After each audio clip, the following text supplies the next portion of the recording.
Right, hey guys, how are we doing? Back with another video from Mother's Basement. Today we're checking out Shonen Jump's future. This is going to be interesting because I feel like there's going to be quite a big change very, very soon. My Hero Academia, the manga, has ended. So we're talking about Shonen Jump here, we're not talking about anime. My Hero Academia's manga has ended. Demon Slayer's manga ended. Attack on Titan's manga ended. JJK has only got three more. I've not read the most recent chapter, but like three more chapters left. And I'm very intrigued to see what is going to be taking place. Consider as well that like apparently My Hero Academia's ending wasn't really that great, and people are fuming at JJK already. So the new stuff that comes in needs to really do well. So let's see what Jeff's got to say on the future of Shonen Jump. Weekly Shonen Jump is presently undergoing an absolutely historical shakeup. My Hero Academia's final chapter has barely been out a month, yet Jujutsu Kaisen just announced its own impending conclusion at the end of September. Yeah. Suddenly, two of the magazine's central pillars are disappearing at the same time. What's more, at a time when One Piece has finally entered its final saga. Oh, I forgot about that. Yeah, we're in the final saga of One Piece. Still going to go on for ages, I think, but yeah. Which leaves them like a decade at most to replace that. Find out if Luffy will ever find One Piece. I've seen a lot of people compare this to the end of the Big Three era, but frankly, it may be worse, and not just because One Piece is way closer to being almost done than when Oda said it was almost done a decade ago. Naruto and Bleach ended almost 2 years apart, not Oh wow, okay, that is interesting. barely 2 months, and also Yeah, so there was still something going. There was still something big keeping people coming back to see other potential things. Wow. the Big Three was never really a thing the way we think of it in North America. If Luffy were to rap "It's just Big Me," he would in fact be spittin'.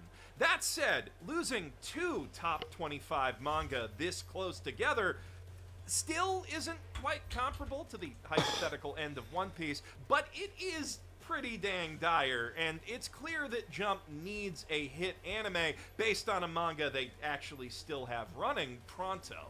Luckily, they do have some very promising prospects in the pipeline, which I'm all caught up on reading. So today, I'd like to evaluate those future anime's chances of inheriting Hiroaka and JJK's crowns. In order to get a complete picture of Shonen Jump's future, we need to look at series from both the magazine proper and its webcomic portal offshoot, Shonen Jump Plus, since both platforms have proven to be serious hitmakers in recent years. Yeah, like Kaiju number 8, boom. Chainsaw Man seems to... I've been saving volumes to catch up, but people don't seem to be as interested in Chainsaw Man with the part 2, whereas like part 1 was like, whoa, story's so cool.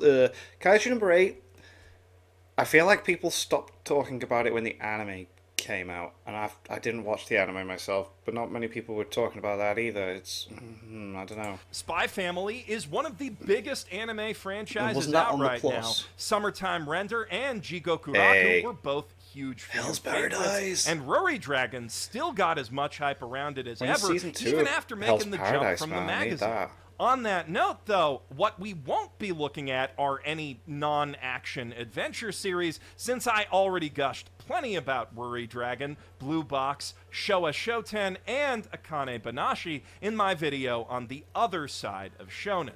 I do think those first two have the potential to be hits on par with Spy Family, though. I think I did. Blue Box, especially with how it can make your heart race like Horimiya 1 minute and Haikyuu the next. And Akane Banashi is definitely going to be one of them Chihaya Furu type shows that all of your friends with good taste keep telling you to watch, and you ignore them. Showa Shoten could go either way. Anyway, before we look at upcoming Jump anime, it would probably be smart to start with a quick look at all the exciting new ones that we've seen come out over the last year. Kaiju number 8 was widely embraced the world over love the manga. last I love season, especially by slightly older shonen fans who can relate to Kafka's angst about where his life's going 30 years in.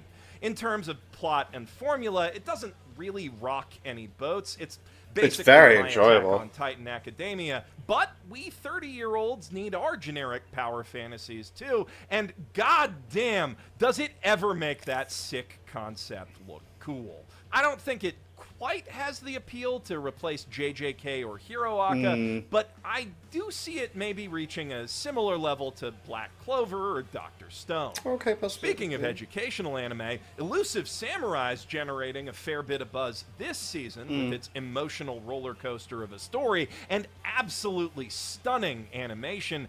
But I do think that ultimately its historical theme is holding it back from having the mainstream reach of Jump's right. more fantastical action titles. Though at least it does have the benefit of being on Crunchyroll and actually getting a marketing budget. Yeah.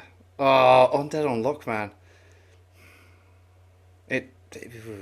Dead on Luck is unfortunately underperforming stateside due to a combination of Disney Plus brand. So it is on Disney Plus, right? Okay, because I got Disney Plus, and yeah, it doesn't.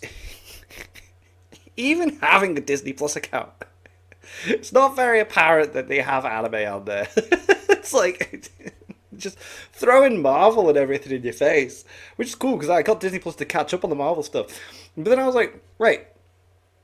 There is anime on here, right? And I didn't realize I had to go into the age restriction settings on my, even though I already give my date of birth and everything when I put it in, it was set to like 14. I don't know if that's a thing as well that like people maybe don't realize. I was like, oh, why? So then I went on. I didn't even have to do anything. I just had to click 18, and then it just all of a sudden other stuff's on there, and lo and behold, I could watch Bleach. Like. Oh, so yeah. Mismanagement, and a story that's kind of difficult to evangelize for without spoiling everything. Because I remember watching the first 2 episodes and really, really enjoying it, but I don't like watching anime in like a, non-legit way.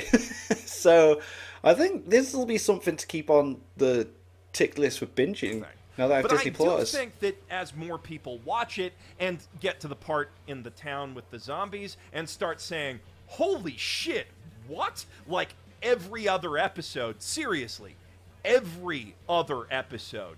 It may pick up steam by word of mouth. At least, I hope it does. It really deserves I'd like it to.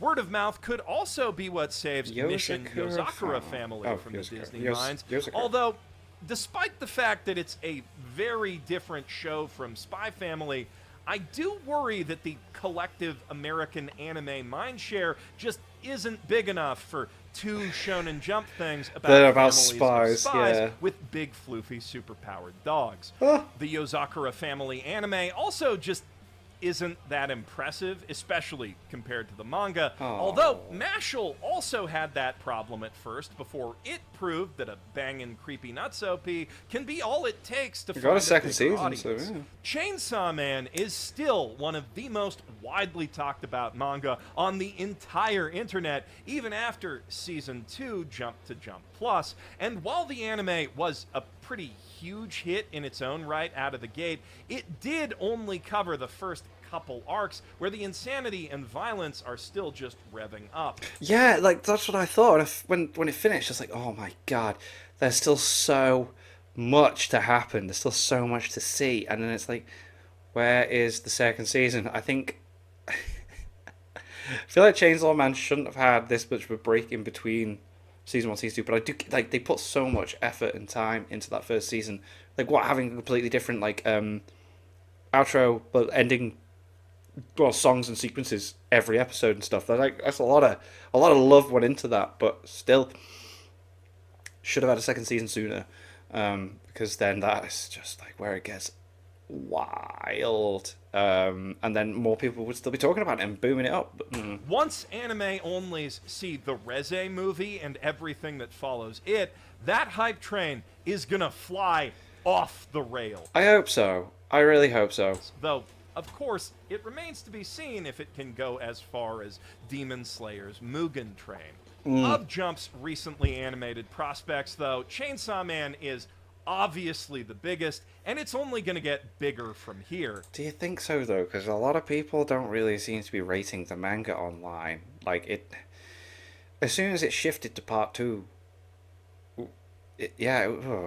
But it is facing some stiff Not that I don't like competition it. to fill the shoes of these passing giants. And some of the stiffest is going to be coming from Tatsuki Fujimoto's own former assistant just next season, Oh, with when Dan-da-Dan. Science Saru's gorgeous adaptation of Yukinobu Tatsu's avant-garde masterpiece Dan-da-Dan hits the air. I recently caught up on the entire manga after the Jump app finally removed it from their 18-plus browser-only section, and I gotta tell you, Dan-da-Dan is really something special. Okay. The first thing that really hits you when you start Whoa. reading this manga is the insane level of detail in the artwork, The art which looks would be boss, yeah. impressive enough in a monthly series, but is almost unfathomable for It's a weekly. weekly. Oh, it's It's weekly. like a Jesus designer Christ. baby made with all the best parts of Fujimoto and Yusuke Murata's art styles, Whoa. plus some delightful quirks that are entirely its own. And that surreal approach to realism aids it in bringing to life one of the strangest and most inventive stories ever published in the magazine, or online in this case. A series that blurs the line between action, adventure, gag, comedy, slice of life romance, and straight up horror. It's got This cute everything. Yaru, who just Wow. broke up with her douchebag boyfriend, is hiding the embarrassing secret that her grandma is a spirit medium and also ghosts are real. This lonely dweeb, meanwhile, is obsessed with the occult and only wants one single solitary friend who he can talk to about what's really lurking in the shadows of our world. That is, aliens and cryptids, but not ghosts, because ghosts are stupid. He tells her this. They argue about it. He goes to a haunted Cool. tunnel to prove her wrong, while she goes to a UFO hotspot. Turns out, they're both right. So begins Oh. a love story. Oh, that's in the class. 80s. After Momo figures out how to use her newfound psychic powers to kick loose the ancient schlong-gobbling demon that's possessed Okarune's body,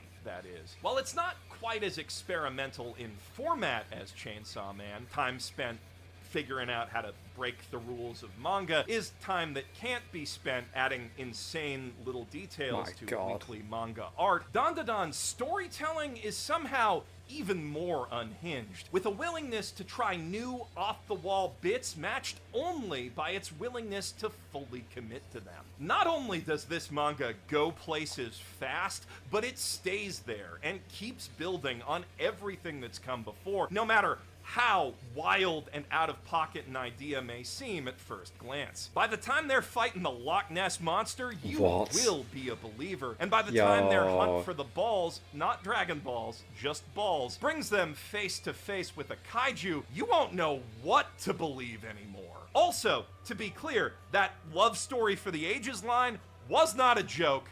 Even a little bit. This couple's got some of the best chemistry in Jump history, in battle series or rom-coms, and the story is as willing to go places with their feelings for each other as it is with the whole cryptids versus yokai versus aliens concept. And the rest of the cast is equally delightful, though explaining exactly how could spoil all the clever, fun ways they're introduced. So, just to sum it up, they're all stupid assholes, and I love them to bits. Editor Brilliant. Trey is also a fan of Dan-da-Dan, likening it to if Fooly Cooley and Mob Psycho fell into a blender, and they recommend pairing it with a side of the Pillow's discography, which, yeah, that hits pretty well. Dan-da-Dan is a roller coaster ride of a story you've really got to see to believe. And with a bangin' creepy nutso P to lure them in and Science Saru's inimitable animation style to keep them hooked, I think a lot of people are going to become believers fast when it starts this fall. But I'll be checking that Dan-da-Dan out. doesn't have long to hog the spotlight before Jump's next potentially huge battle series. Oh, hits the air. Sakamoto Sakamoto Days, that's is the one. John Wick reimagined as comedy rather than Greek tragedy. Once Japan's greatest assassin, Taro Sakamoto decided to quit the game one day and settle down after he met the girl of his dreams, taking up ownership of a humble convenience store where they raise their precocious daughter together and live out their days in peace. Yeah, like whenever I go to Waterstones, I always see Sakamoto Days like there, and it's like people talk about it all the time.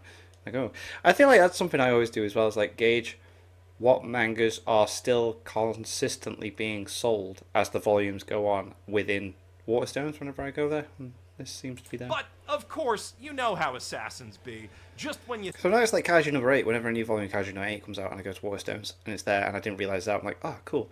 And obviously One Piece, I'm like, ah, it's awesome. Naruto, still, so with the Konoha thingamabob or Sasuke story, they were there. I've noticed that Zom 100 doesn't seem to be getting put on the shelf anymore, but if I go on Amazon I can buy it.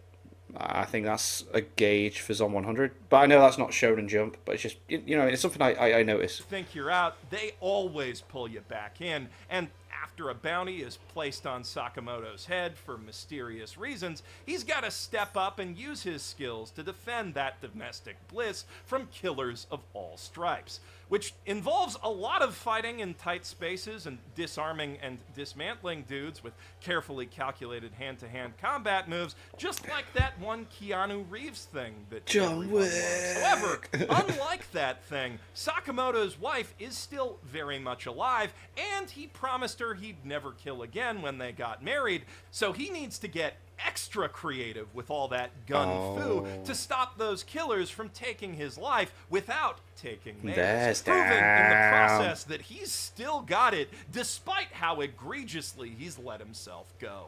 Sakamoto Days expertly blends some of the most blisteringly intense action artwork ever printed in Jump with absolutely gut-busting gag-based humor to deliver great episodic comedy punctuated by jaw-dropping fight scenes week after week. Every new assassin who attacks the store has some fun, memorable gimmick, and the fight choreography makes full use of those gimmicks, and every strange arena that Sakamoto finds himself fighting in to create something truly memorable. Cool, this As does a seem combat sick, connoisseur, wow. I found myself surprised and delighted by this series chapter. He kills someone with a after pencil! chapter. I'd describe the comedic vibe as Well, falling he's not somewhere killing them, but- between One Punch Man, Spy Family, and Hot Fuzz. Of course, creatively, Never heard of a fight shortcut. choreography can only take an anime as far as the animation is able to carry it, and with Lycoris Recoil already offering a similar style of pacifistic John Wick action in very high quality, Sakamoto is facing an uphill battle to stand out in the Sakuga landscape. But from what we've seen of the teaser trailers so far, it looks like the fight scenes are getting there is an the love anime they coming out. deserve, Oh my as god! is the character animation in general. Oh! And with Netflix pushing it as a flagship anime for winter, it has a very good shot at capturing a massive audience right out of the gate. Yeah. Now, personally, I think Don to Don's the better series of the two, but raw quality doesn't always equate to a big audience, and where Don to Don is weird and hard to explain, Sakamoto's appeal is as straightforward I'd say, yeah, and it's marketable as it very gets. straightforward. So marketable, it's not even the only current Jump manga that follows a former assassin's day-to-day life. There's also Kill Blue, about this pro-killer who gets Detective Conan sent back to middle school to finally do the childhood he never had, though frankly, I don't think that one has anywhere near Sakamoto's star appeal.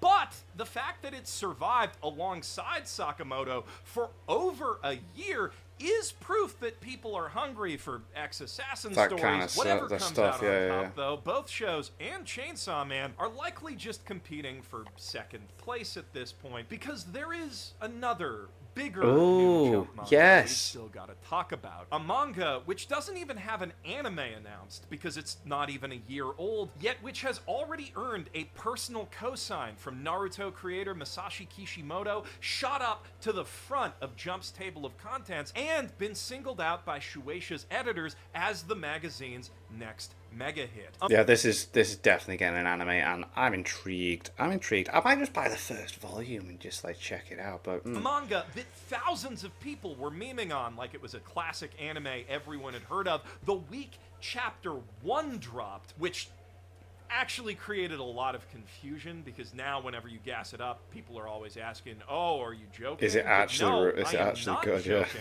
And neither were the people calling it a classic at launch, At the even if beginning, they didn't right. realize it at the time. Kagurabachi That's is the a one, Kagurabachi. certified banger among certified bangers. The work of a goat in the making that anyone who knows the game can instantly recognize. Deep interesting world building that trusts the reader to piece things together for themselves. Brilliantly choreographed, once again, John Wick-inspired action that visually conveys how the superpowers work with minimal exposition. Cinematic paneling and mastery of contrast on par with Bleach, yet also actual backgrounds. And it does that thing I love so much, I do it in all of my thumbnails, where part of the guy or whatever he's holding, like pops out of the panel like it's coming at you in a 3D movie. My And God. he does it all Touch out the time. way. It's so fucking cool. There is so much amazing art all over every page of this thing, and the way the fight scenes flow together across those pages is just masterful. But the really crazy thing is the kid who made it, Takeru Hokazono, only started seriously drawing manga at 19 after COVID hit and his college life slowed down.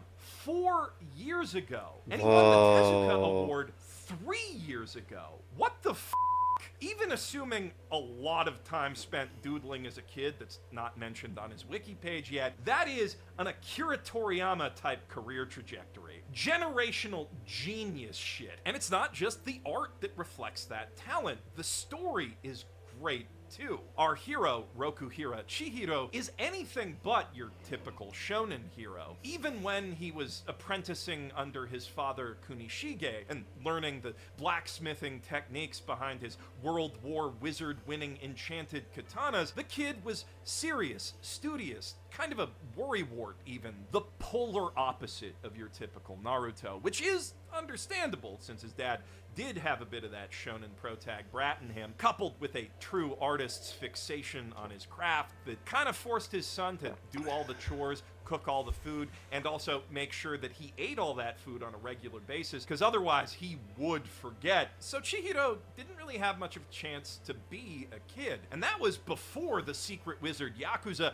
murdered his dad to steal his magic swords. In the few years since then, he's honed his body and mind into a full-blown killing machine, which he'll use to take down the syndicate that killed his dad and take back the 6 legendary weapons they killed him for. Armed with a secret 7th enchanted blade that his father finished right before he died, which channels the unfathomable killing power of their 3 pet goldfish. And that's way less silly than it sounds, kind of badass even. It's actually an inspired design choice, if you really think about it. All 3 fish share the same distinctive silhouette, so they're instantly recognizable from any angle, but they also have different distinct coloring patterns that allow you to instantly identify which of his 3 powers is active. Alright, I like that. Interesting. That's very different. Action scenes that much easier to read at a glance, even when the power system gets kind of complex. And because those patterns read clearly both in color and black and white with a halftone, they work just as well on a color spread, or hypothetically,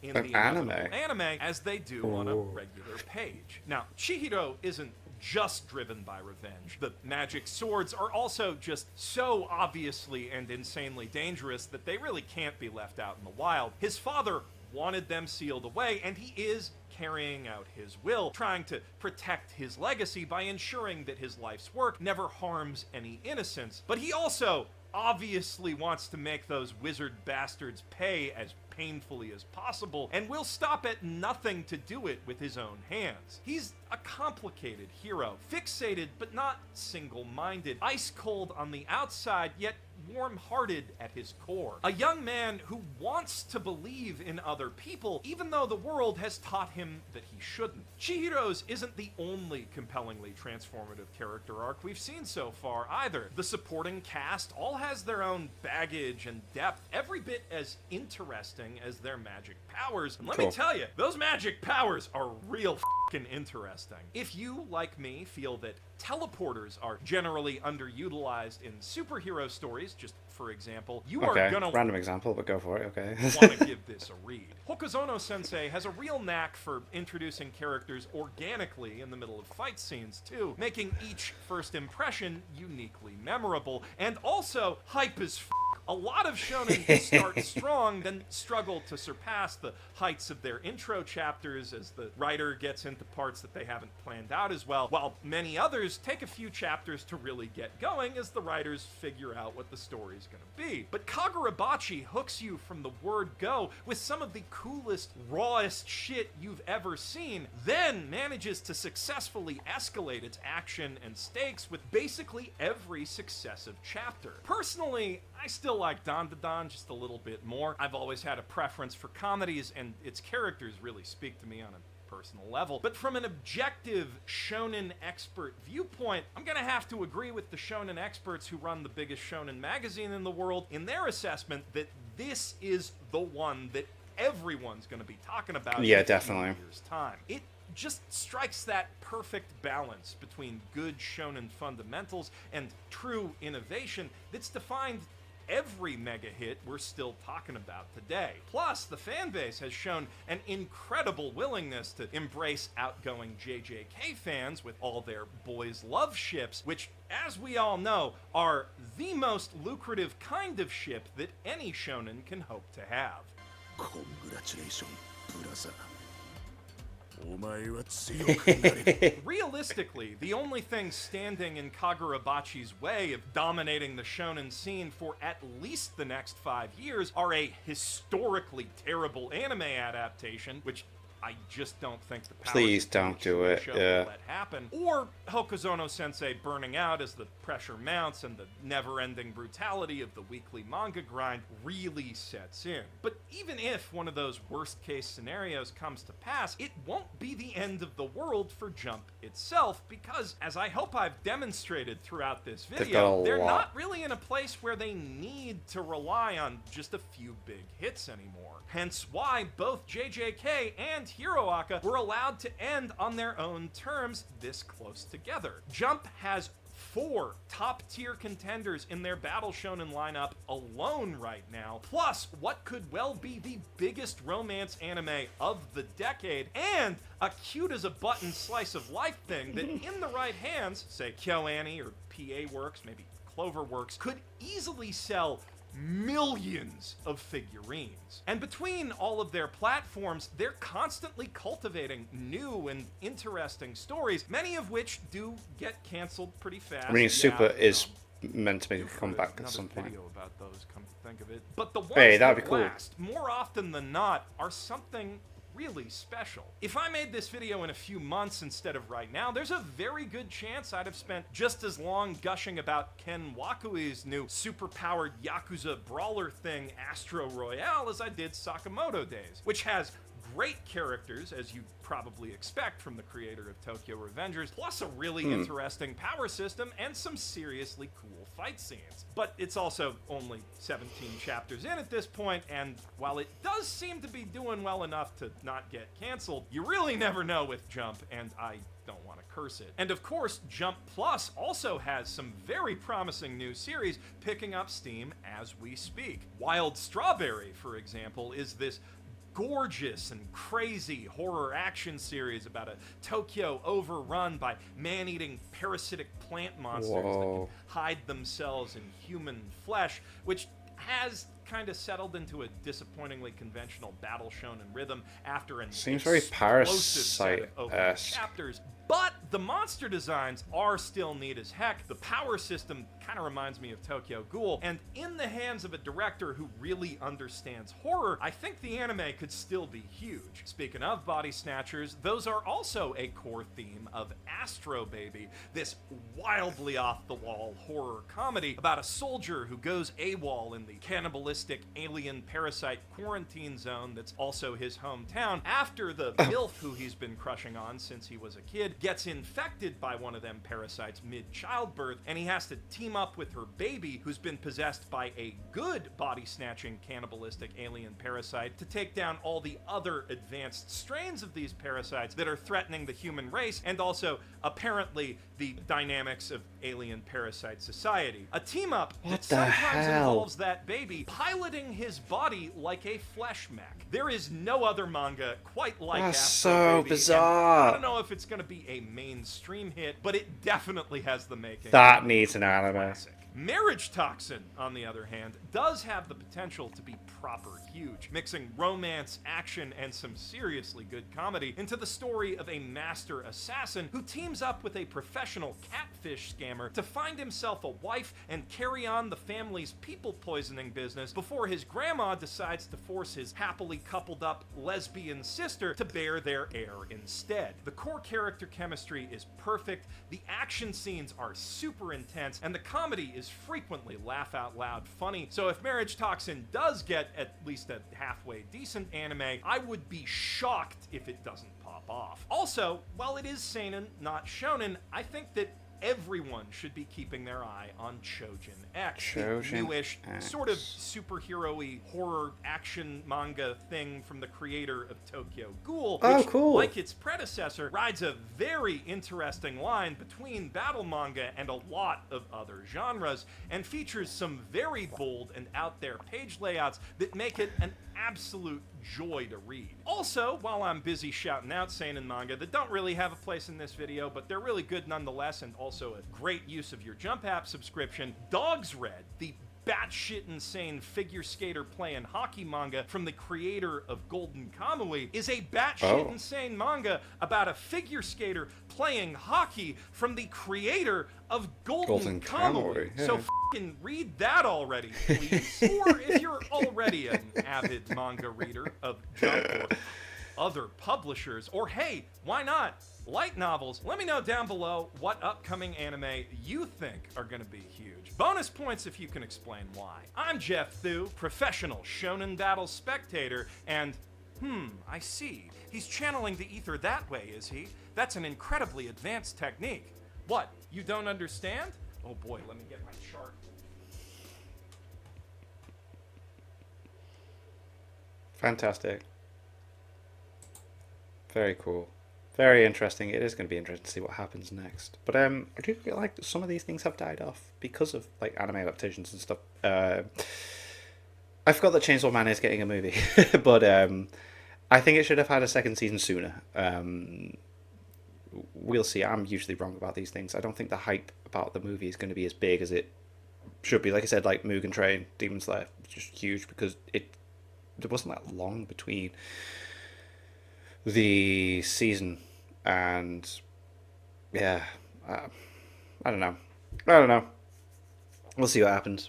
But thank you to my patrons. If you want to have your name at the end of every video and want to be able to watch Patreon only reactions, such as the original Dragon Ball series, links in the description to the Patreon page. $1 a month is all I ask to help support the channel. It's greatly appreciated. Thanks for that. And thank you all for watching. What do you guys think of that? What do you guys think of this? Click like, subscribe if you haven't already. Leave comments below. Let me know that I should watch and discuss it in future videos. I'll see you guys next time.